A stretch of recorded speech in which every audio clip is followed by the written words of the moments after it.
Guinevere sat cross-legged on Sophie's couch, her thin fingers intertwined with thick black thread. She took up the needle in her hand, and squinted as she proceeded to try and slip the string through the eye. It wasn't easy. The young woman had never been good at anything tedious, at least not where common house chores were concerned. Sophie reappeared in the doorway, carrying a silver tray topped with 2 teacups, cream, sugar, and a generous serving of colorful cookies. She smiled as she witnessed her guest struggling to thread the needle. Setting the tray down on the coffee table, she sat down next to Guinevere on the couch. "Here, sweetie. Let me do that for you," Sophie offered. Guinevere looked up at her, and blinked. Her lips parted, in a coy manner. "Oh, but I can't." Her host stared at her, confused. "Why not? I would be more than happy to assist." "Because..." Guinevere turned her attention back to the stubborn needle eye. She tried again, and grunted in aggravation when she missed, and watched as the thread bent against the opening. "I have to learn to fend for myself. It's very important for my training, for my future." Sophie blew the steam from her teacup and smiled. She could respect that. She watched her guest through sips of tea, keeping perfectly silent, until Guinevere eventually succeeded in threading the needle. The nymph let out a short yet giddy cheer of accomplishment, before resuming work on her project. Since her old outfit had been shredded during the attack on the thief-taker general, Guinevere had been left with only the sparkly blue harlot get-up.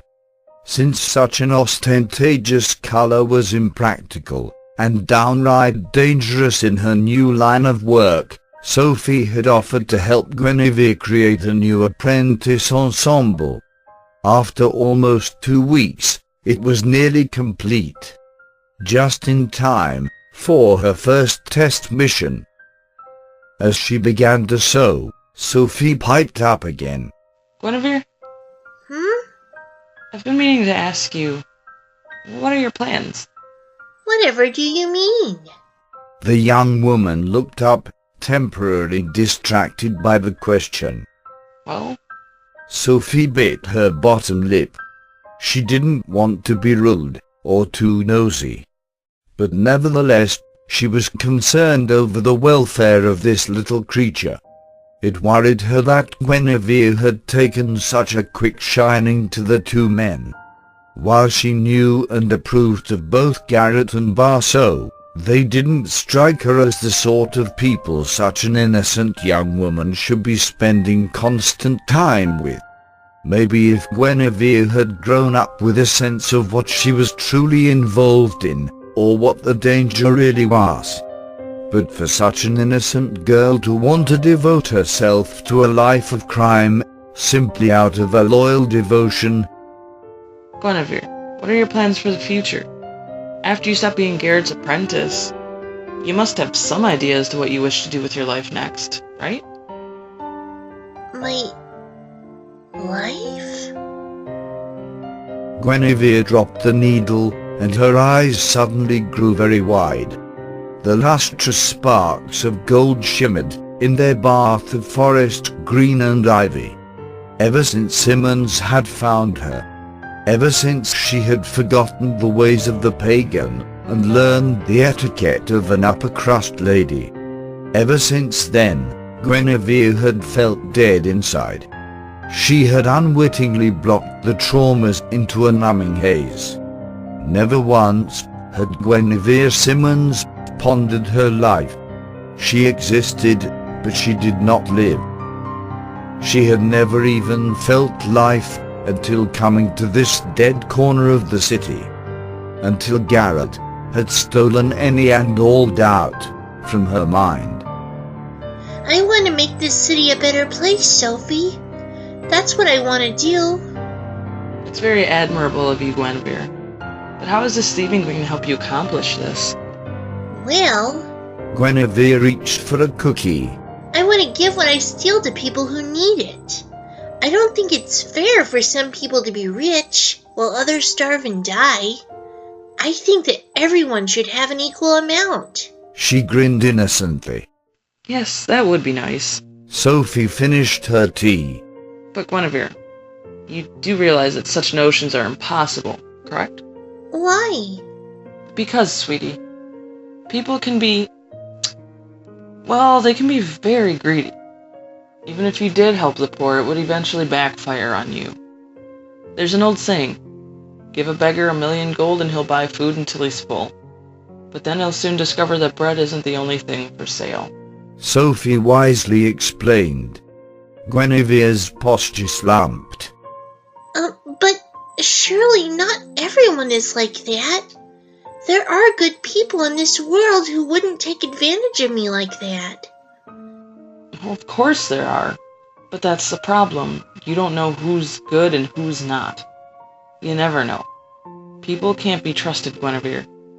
This is why you always have to be on your guard. Surely Garrett has taught you this by now.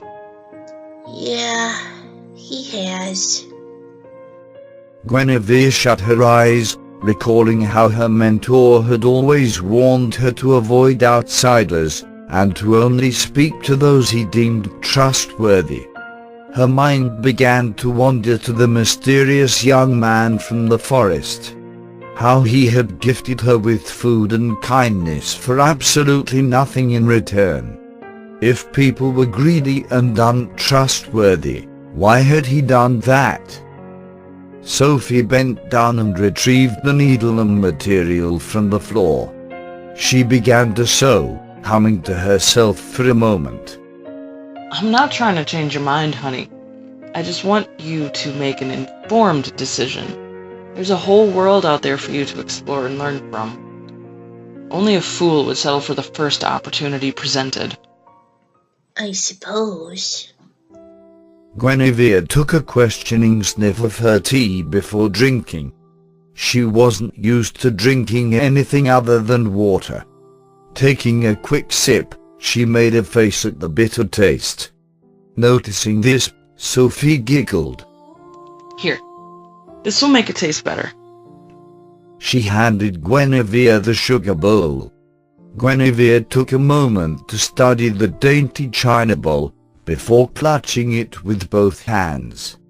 There was a tiny silver spoon poking its way past micro-sized white crystals of some kind.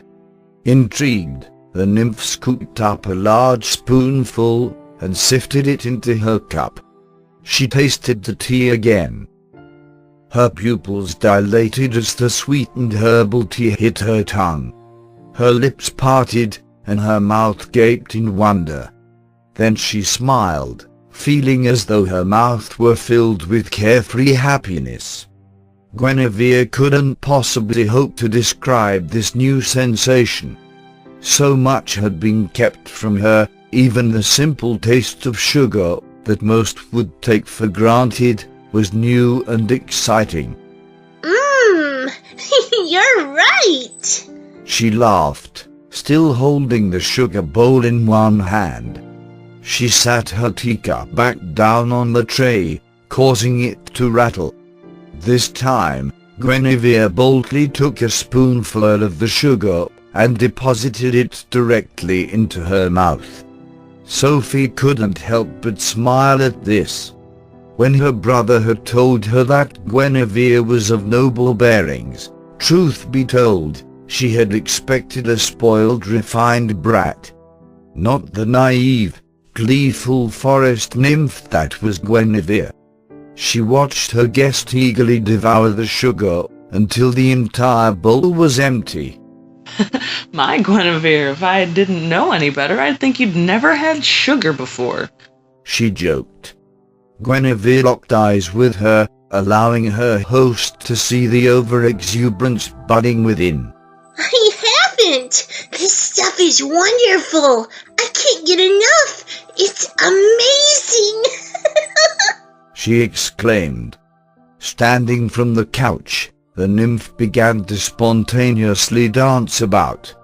Sophie grew slightly concerned at this, but her worries were overshadowed by the deep sympathy she now felt. What kind of life had the poor girl been living with Simmons, to never even have tasted sugar until now? Well, I'm glad you like it.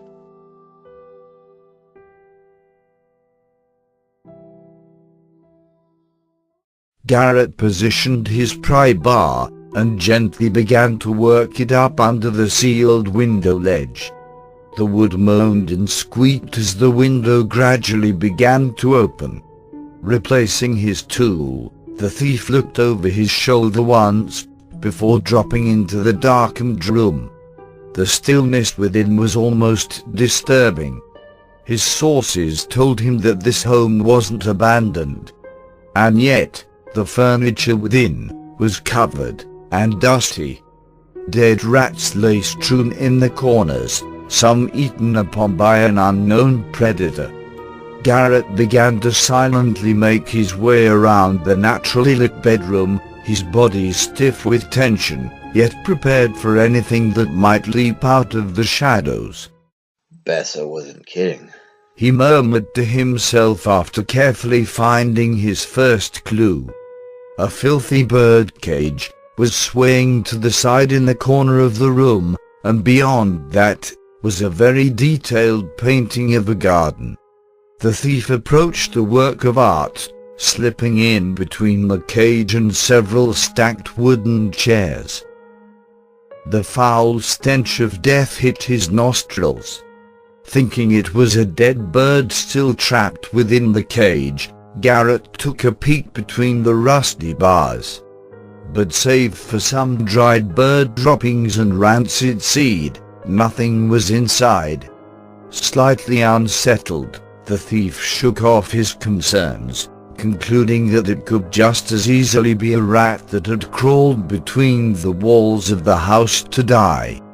Turning back around, he resumed his work.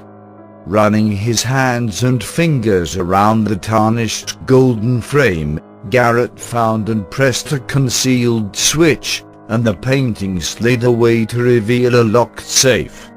Withdrawing his lockpicks, the thief went to work on the barrier that now stood between him and the treasures within. It didn't take him long to rake the first few pins, but during the last attempt, something didn't feel right. A hot stabbing pain began to register within his face, just below his left eye. At first it was mildly unpleasant, but within seconds, it had the thief doubled over on his knees in horrendous agony. Garrett grimaced, squeezing his face, eyes sealed shut. The pain was ominously familiar. It was a sensation that he could never forget. Only this time, his eye had remained intact. Within minutes, the agony faded. Garrett, now sweltering from the ordeal, slowly got to his feet. He cautiously retracted his hand from his face, and almost gasped at what he saw. The scar which he had received from Victoria in his nightmare was dripping with blood.